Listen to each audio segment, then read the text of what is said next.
you saw Rick James for the last time, and there's kind of a story around that. Can you talk about that? Yeah, man. Rick, God, he was just so special. And I used to call him Papa Rick. He's my godfather, man. I'm his illegitimate godson. And you ask how do you become an illegitimate godson? It's because your parents are like, no. He's like, I'm Rick James. He's mine. So we were hanging out, man. He was working on this session with Kanye West, man, and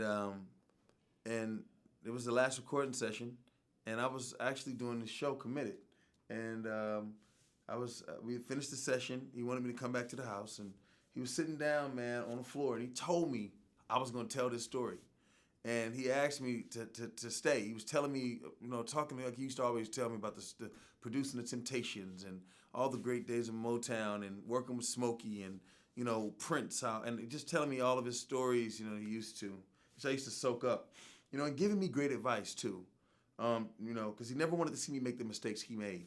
And he was sitting on the floor drinking his milk, which he used to like to do. And he said, "Come on, just hang a little bit longer." And I said, "Pop," I got to go, man. I got this new job. I got to be on time. He said, "Oh, you're a star. You're fine. You'll be fine."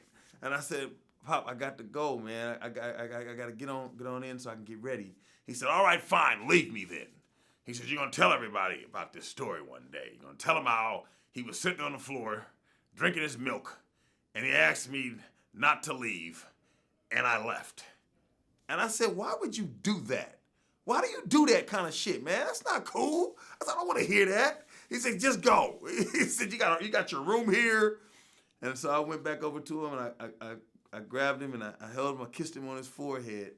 And next morning, I was on set, and ironically, my mother had Sean Harrison, Waldo. He was with me, and because he's a great acting coach, man, brilliant. He was actually coaching me on this job.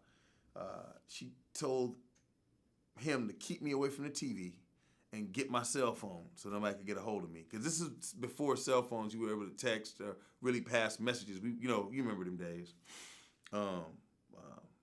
And somehow or another, the young lady I was dating at the time, who was very close with the family, had got a hold of me somehow or another. I was very close with Rick's family as well, which is deep, man.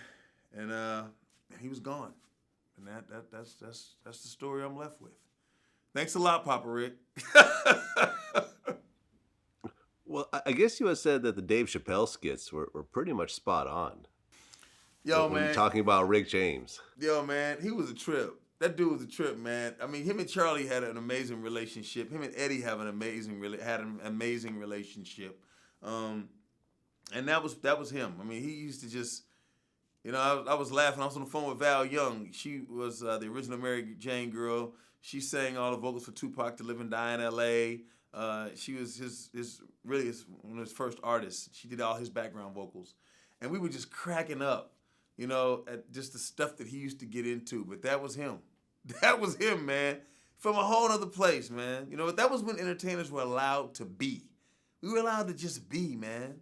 It's crazy when you think of now. We got all these rules, all these regulations, and you want me to stand up on a stage in front of 20,000 people, project my voice, take you to a place that makes you feel something, talk to all the musicians, play these instruments that produce this different language, and then you want to tell me to live in this box.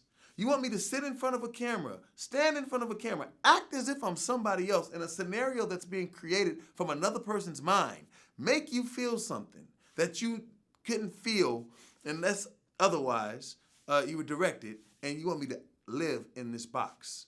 And one thing about it was Papa Rick never lived in a box. Him, Bobby Womack, who's one of the greatest soul singers to ever touch the planet, they didn't live in a box. Michael Jackson didn't live in a box, And this is when these entertainers were allowed to inspire.